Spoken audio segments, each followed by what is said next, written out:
Oi, pessoal, boa tarde. Bom comecinho de noite para todos nós, né?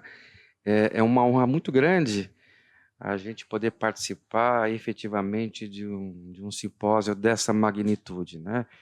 Eu sempre digo que o SUSEP não é só gigante no nome, ele é gigante porque ele adiciona conhecimento e permite que a gente faça esse tipo de congressamento, né, de pessoas que atuam em distintas áreas da saúde, né, nutricionistas, enfermeiros, educadores físicos e nós médicos, né.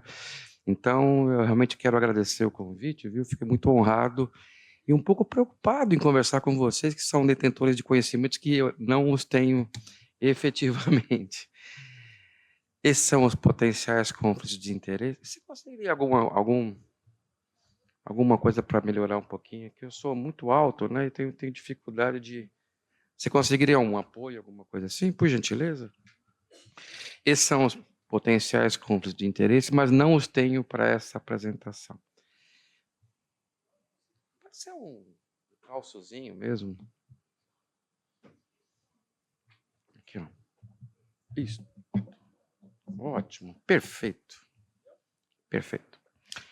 Muito bem, vamos fazer um sumário daquilo que nós vamos conversar nos próximos minutos, falar alguma coisinha para vocês sobre as lipodistrofias, as parciais familiares, que é o motivo temático do nosso encontro, as características e tipos de, vamos começar a chamar agora de LPF, do diagnóstico, tratamento, posologia, instrução. Eu vou deixar para um segundo momento, até porque nós não temos ainda um tratamento específico para essa patologia. Tratamento e complicações da lipodistrofia parcial familiar. Vamos fazer um arrazoado para explicar para vocês especificamente o que é isso. As lipodistrofias compreendem um conjunto, um grupo de distúrbios de base genética, na grande maioria das vezes, distúrbios raros, é verdade, né? Com uma prevalência, incidência, muitas vezes de um caso para 1 milhão, mas que são caracterizados por perda de tecido adiposo, sem evidência clara de privação nutricional ou um status catabólico, né? Como eu falei para vocês, é de etiologia genética, a não ser aquela que é adquirida, principalmente nos pacientes que fazem terapia antirretroviral por terem um HIV positivo. Ela pode também ser classificada em 2 grandes grupos, né? Parcial ou generalizada, e o que diferencia as duas é o acometimento de membros que poupa o tronco e a face no extrato parcial, e quando é generalizada, esse acometimento, essa lipodistrofia é generalizada, e obviamente afeta praticamente quase todo o corpo. Como eu falei para vocês, é de prevalência rara, de 1,3 a 4,7 casos por milhão de habitantes. Tá, e vamos falar um pouquinho, eu vou obviamente me abster de falar em particularidade, de proteínas, de inflamação, mas esse é um tecido adiposo saudável. Tem como aumentar mais um pouquinho, gente? Esse tecido adiposo, as gotículas lipídicas ficam liberam o controle de algumas partículas inflamatórias, principalmente a liberação de ácidos graxos livres, né? Então, essa capacidade, obviamente, do tecido adiposo lipodistrófico, vocês conseguem ou não? Senão eu vou cansar aqui a mão. Possui um papel fundamental na gênese dessa patologia e principalmente estando associado a algum tipo de outra comorbidade, né? Então, esse seria um tecido adiposo saudável, né? Tendo, por meio de algumas adiponectina, leptina e a liberação de ácidos graxos livres, cursando, na verdade, com algum tipo de estudo. Acho que fica melhor, né, com o maior.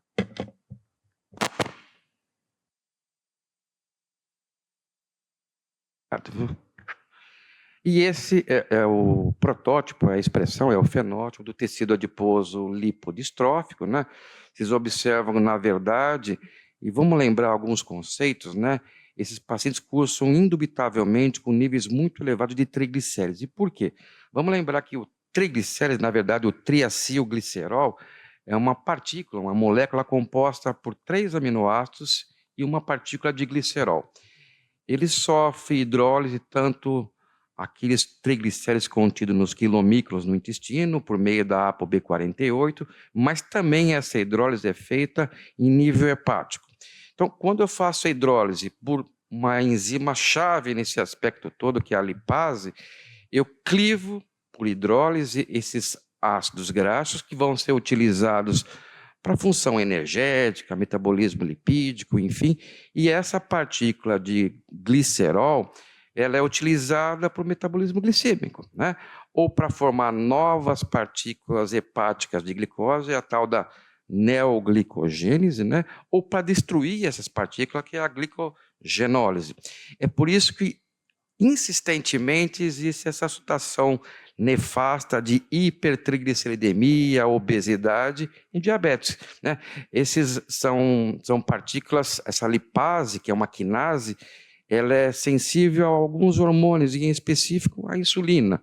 Alguns hormônios adrenais também fazem parte, modulam a ação dessas quinases, né? De tal forma que eu crio todo um status inflamatório, né? E esses pacientes ficam com maior risco de ter uma lipotoxicidade por meio de um estresse oxidativo, eles se tornam invariavelmente, pelo menos resistente à insulina, a um pré-diabético, né? E pode culminar, na verdade, com a elevação lipídica, principalmente aquilo que eu falei, de triglicérides e queda de HDL. Tá. Falando um pouquinho do fenótipo da apresentação, existe na lipoatrofia subcutânea um acúmulo de tecido adiposo visceral, né? Vocês sabem muito bem, muito melhor que eu, o tecido adiposo marrom, etc., etc., ele propicia o aparecimento do estresse oxidativo, aumenta a lipólise, né? E eu tenho com que essas calorias em excesso podem promover uma deposição ectópica, num lugar errático de gordura, né? E isso, na verdade, auxilia e é concomitante à desregulação das células beta-pancreática, sobretudo as células produtoras de insulina, as células betas, né? Aumentando a resistência à ação periférica da insulina, tanto em músculo, como aumentando a produção de glicose, aquilo que eu falei para vocês, a neoglicogênese, né?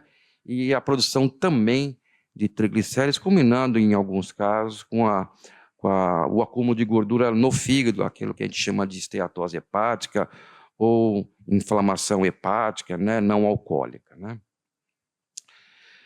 E essa perda de tecido adiposo, característica da lipodistrofia, está intimamente relacionada a uma ampla gama de complicações cardiometabólicas, né? E eu diria para você, e aqui é um congresso de cardiologia, né? Existe depósito dessas substâncias, inclusive algumas quinases, inclusive no músculo cardíaco, né? Nos adipócitos e principalmente nos cardioadipócitos, né? Então, a gente sempre se preocupa muito com essa possibilidade, embora seja uma doença rara, né, com uma prevalência bem pequena, mas ela está intimamente relacionada e preocupante com os grandes desfechos, né, quer os desfechos cardiovasculares ou cerebrovasculares, acometendo inclusive, né, existe até um aspecto muito característico disso, que é a nefroesclerose, né, é uma doença que cursa por espoliação de proteína, sobretudo espoliação de albumina, que é a proteína mais expressa nessas situações. Elas podem ser classificadas de várias maneiras, eu não vou entrar em detalhes disso, até porque eu não as conheço, mas a tipo 1, tipo 2, também conhecida como doença de Dunningham, e a tipo 1, que eu me nego a falar esse nome corretamente, Coberlin, possivelmente isso, tem uma base molecular desconhecida, mas as mais frequentes, dentro das raridades, né, são as do tipo 2 e a tipo 3, a tipo 3 intimamente relacionada com os PIPAR. Os PIPAR, só para lembrar vocês, são expressores nucleares de transcrição encontrados em algumas células, especificamente o PIPAR-alfa. Inclusive, ele é motivo de tratamento de meio de ação dos fibratos. Os fibratos expressam mais o PPAR-alfa, né? E tem uma herança autossômica do tipo dominante. Como eu falei para vocês, 50%, talvez um pouquinho mais, não existe uma estatística muito bem acurada disso, mas é do tipo 2 e do tipo 3. Aquilo que eu falei para vocês, o tipo 3, ela está relacionada ao PPAR, né? É uma variante patogênica do PPAR, e só fazendo um parênteses, infelizmente, a gente não conseguiu detectar a redução de mortalidade usando fibratos, que são moduladores dos PPAR, né? Vários estudos foram desenhados com essa finalidade, principalmente para pacientes de prevenção primária, quer sejam diabéticos ou não. E todos os estudos foram neutros em relação à redução dos principais desfechos macrovasculares.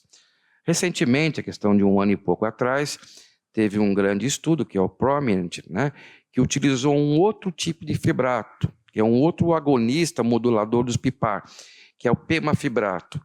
Infelizmente, também foi neutro em relação à redução dos grandes desfechos, mas em subanálise mostrou que, teoricamente, e isso ainda é motivo de discussão, possivelmente é um potencial estudo a ser feito, melhorou a esteatose hepática, né? A gordura, a hepatite não alcoólica. Então, possivelmente, tá aí, talvez seria uma indicação adicional para esses pacientes que têm curso com triglicéridos bastante elevados e poderiam se beneficiar desse desfecho que é a esteatose hepática. As principais características, como é que eu estou com o tempo, Val? Você está com 8 minutos. Mais 8? Então, deixa eu dar uma corridinha aqui. As principais características fenotípicas, né, do tipo 1 é aquela doença que tem um gene alterado, né, que eu realmente não consigo pronunciar esse nome, né, mas esse tipo 1 tem um início bem precoce na infância ou na puberdade, e tem a distribuição anormal da gordura, lembra que é parcial, então não acomete todo o corpo. E o diagnóstico normalmente é clínico, né, e tem umas características de algumas mutações. É associado à resistência insulínica, diabetes, síndrome dos ovários policísticos, né, a doença inflamatória hepática não alcoólica e a hipertrigliceridemia. Opa, como é que eu volto? Vermelhinho? Vermelhinho? Tá, para frente. Acho que é interessante mostrar para vocês, né, o fenótipo do tipo 1, né, observam uma barriga, um abdômen meio de batráquio, né? E o tipo 2, o gene alterado não é, na verdade, o PPAR, né? É o gene lamina, né? E acho que eu tenho também uma apresentação fenotípica, né? Que é a doença de Dunningham, né? Aqui se observa uma mulher, né? Com as perninhas, com as canelinhas fininhas, né? Com um abdômen bem expresso, né? E atrofia, obviamente, de toda a musculatura. Existe uma apresentação também de uma situação fenotípica que parece com varicosidades. Na verdade, essa paciente não tem varizes, mas, na verdade, ela tem uma visualização maior do sistema venoso, né? Então, é muito confundido, às vezes, essa paciente cursa também com varizes. Não, é que tem tanta atrofia da musculatura periférica que você evidencia mais, você visualiza mais as veias periféricas. A tipo 3, essa sim também é associada ao PPAR, eu vou acrescentar um pouquinho, vou correr um pouquinho. Essa é a apresentação fenotípica, né? Vocês observam que todos, indubitavelmente, têm um abdômen meio de batráquio, né?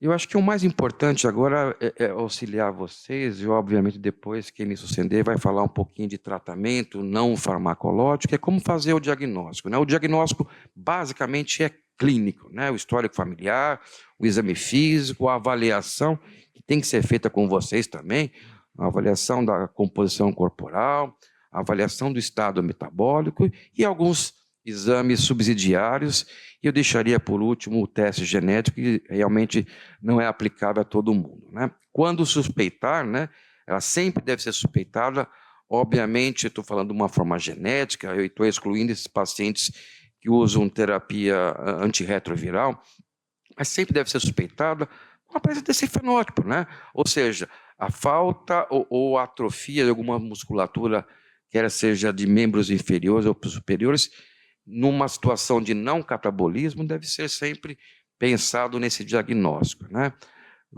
Vamos avançar um pouquinho, senão a Valéria vai brigar comigo. E aí, obviamente, isso é uma efetividade de vocês, né? Usar aquilo que a gente chama de medir as pregas, né?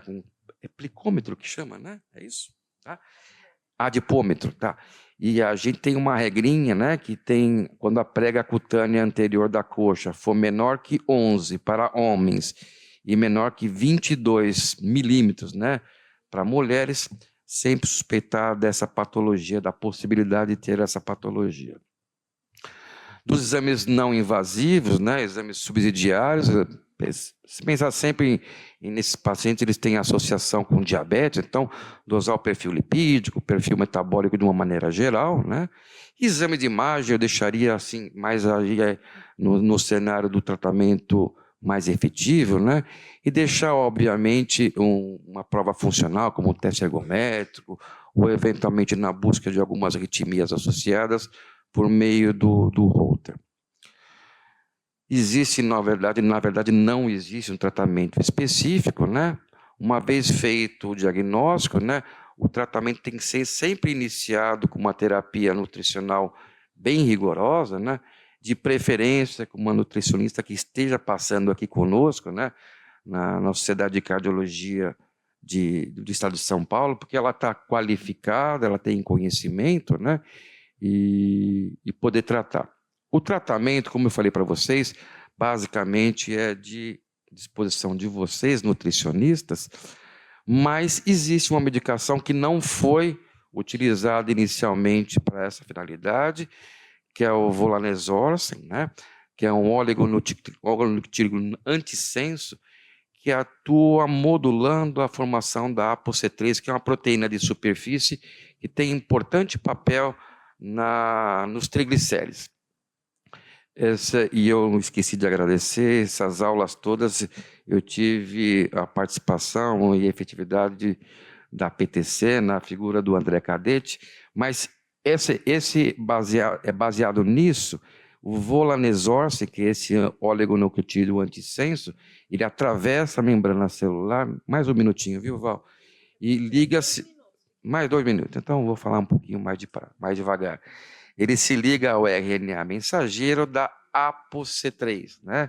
E essa enzima, a RNase do tipo H1, ela, na verdade, impede a formação dessas substâncias e possivelmente teria um impacto grande na produção, principalmente de triglicéridos. Lembra que eu falei para vocês, esses pacientes cursam com níveis muito elevados de triglicéridos, muitas vezes acima de 1.000 miligramas por decilitro ou 10 milimol por litro. Tá?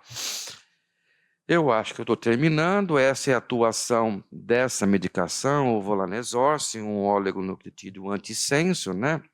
Ele age basicamente modulando a ação da ApoC3 e possivelmente com isso, com essa modulação, ele atua também na lipase, né? Evitando que esses triglicéridos sejam empacotados, tanto nas VLDLs como nos quilomículos, e com isso eu tenho uma redução, pelo menos não tenho uma redução de desfecho, mas eu tenho redução de um evento substituto, que é a melhora do perfil lipídico desses pacientes. Gente, muito obrigado pela atenção e paciência, e depois a gente pode bater um papo de uma coisa que eu não conheço muito, eu acho que são poucas pessoas que têm conhecimento dessas doenças, mas é bom a gente sempre pensar, quando tratar um paciente com essa apresentação, com esse fenótipo, sempre pensar na possibilidade desse diagnóstico. Um abraço.